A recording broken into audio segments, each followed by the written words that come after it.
So we're back, and we've asked Andrea to give us a live demonstration of how she uses her iPhone on an everyday basis. So we're going to turn over to Andrea and her wonderful iPhone and have her walk us through the various features and functionality that gives her accessibility. Okay. What actually happened was we were sitting here chatting, and my phone rang, and because I have voiceover on, my phone started talking, and it read to me who my incoming call was from, and it also read a reminder that I had, and it was reminding me to call and make an appointment for a cab from a cab company that I have for tomorrow's appointment. And without Siri to remind me of half of what I do for my life, I don't know what I would do, honestly. My last phone that I had probably would have been fine, except I had to upgrade just so I could get Siri on the iPhone 5S. So I just really like her because I can tell Siri to do anything I want. I can tell Siri, play Elton John. Let's see if she will. Now playing Elton John. Shuffle.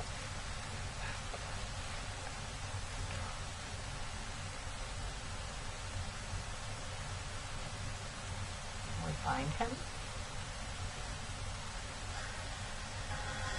He's the man, isn't he? Okay.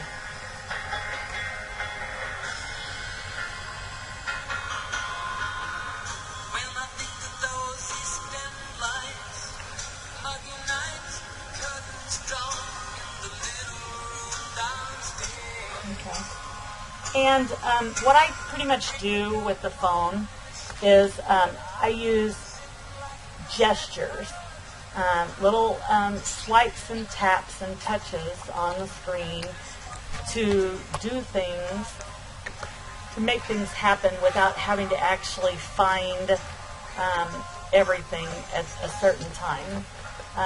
If I was sighted, I would touch the stop or pause button on the screen, but as a blind user, I can do what is called a two-finger double tap anywhere on the screen, anytime, with voiceover on, and it stops what's playing. She thinks I'm looking for something else, but I double tapped and it stops the music. And if I double tap again, she thinks I want something. It will start playing whatever it was I was playing last time. So whether I was playing a book or music or an article in the newspaper, it will do that. So it's a real nice little way of being able to instantly start and stop anything.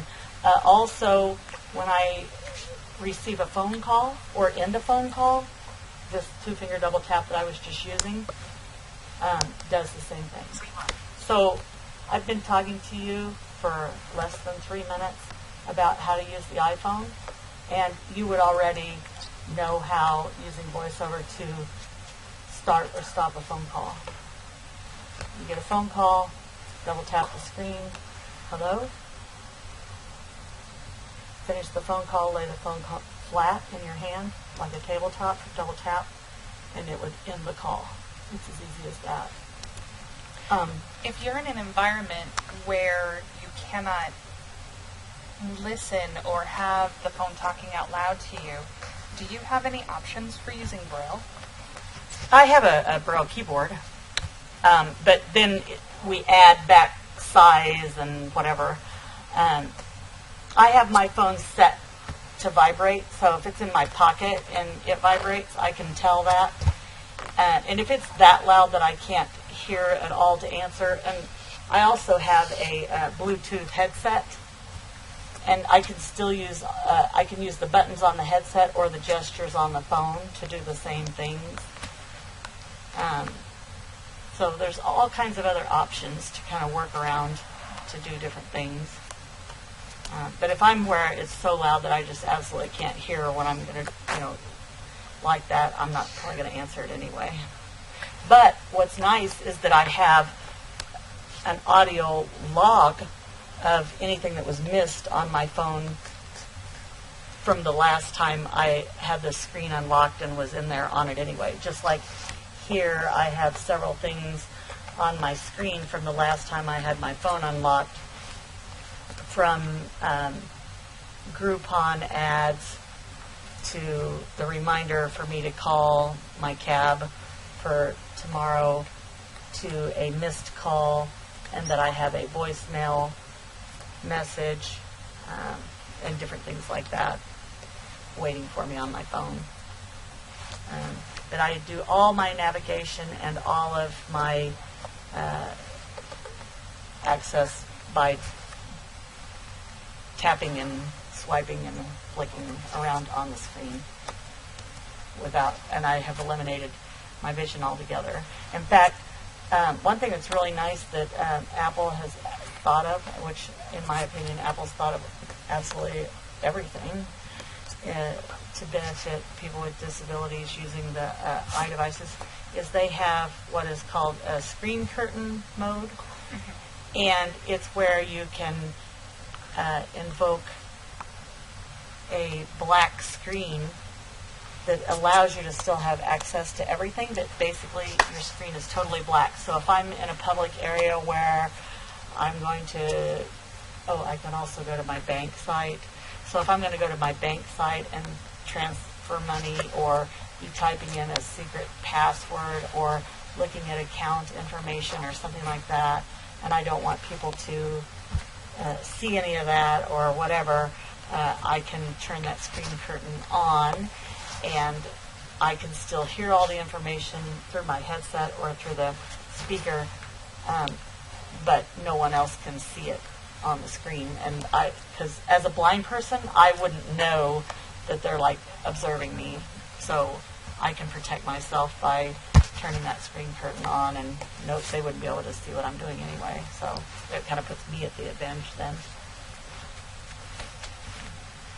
So over the course of this interview, it has most definitely been a common theme that iPhones, iPod Touches, and iPads not only create accessibility, not only even the playing field, but that it's truly mainstream.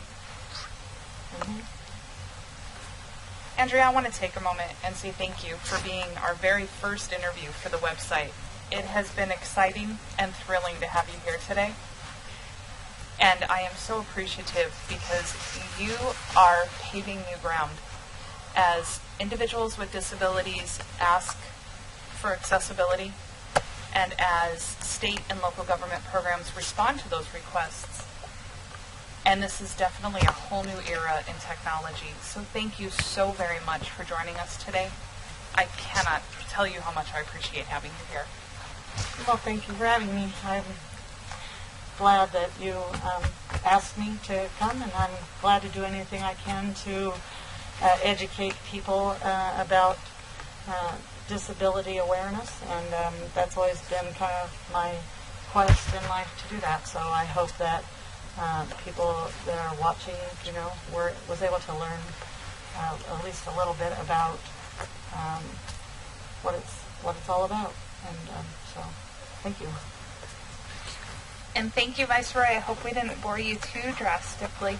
He has a tough job that somebody else to do it. Right, boy? And thank you. I hope you join us again for the next video in our interview series, where we talk to an individual with a mobility and physical disability about how he uses his iOS device. Have a wonderful day.